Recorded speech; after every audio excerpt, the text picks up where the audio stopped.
over.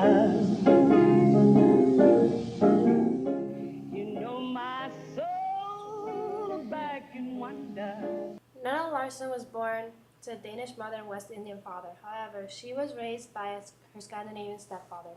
Her stepfather viewed her as an embarrassment because of her color.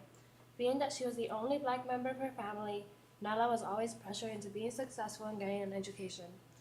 Growing up in a segregated Chicago, Nella faced struggles when it came to skin color. She could not identify with her family because she was physically different from them. Her stepfather even failed to include Nella in the 1910 census.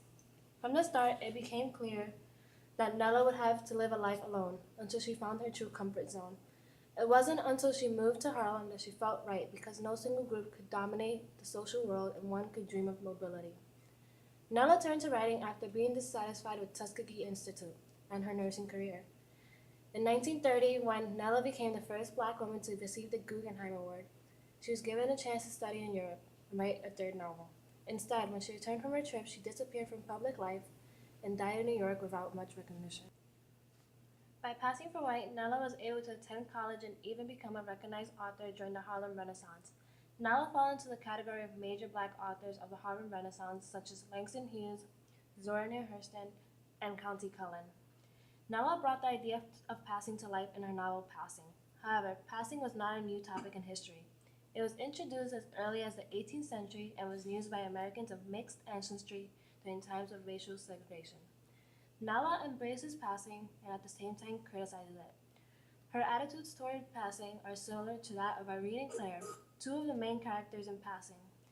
Irene's excuse for passing can be applied to many African Americans who passed. She says, "It wasn't that I was ashamed of being a Negro or even having it declared.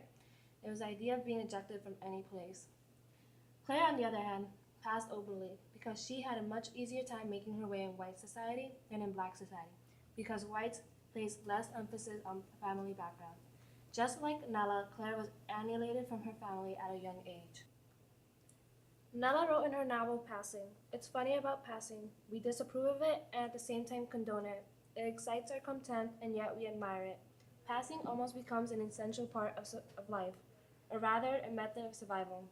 Throughout both of her novels, Quicksand and Passing, Nella incorporated many pieces of her own life and shared beliefs on equality among whites and blacks. Nella told her autobiography in Quicksand through the character of Helga, an African-American woman passing for white. Nella and her character Helga shared several similarities when it came to race identity and issues. Nella had briefly attended Fisk University until the social pressures of the South forced her to escape to Denmark. In Denmark, she was considered just a curiosity, while in America, she was constantly reminded that she didn't belong. Denmark provided Nella with the social freedom she was unable to achieve in the States. She spent 3 years in Denmark before she decided to face the United States for a second time. Helga in Quicksand escaped from the South for a similar reason. She wanted to leave the social segregations and inequalities behind. She also fled to Denmark, where she was able to escape the racial problems. To both, the South was a constant reminder of their dark past as African Americans. They sought to find a time when African Americans would be admired for their talent and intellectual abilities. For Nella, the Harlem Renaissance provided her with the opportunities she was once excluded. Nella Larsen, among many other black artists, took advantage of this chance to address passing, one of the main issues of the Harlem Renaissance.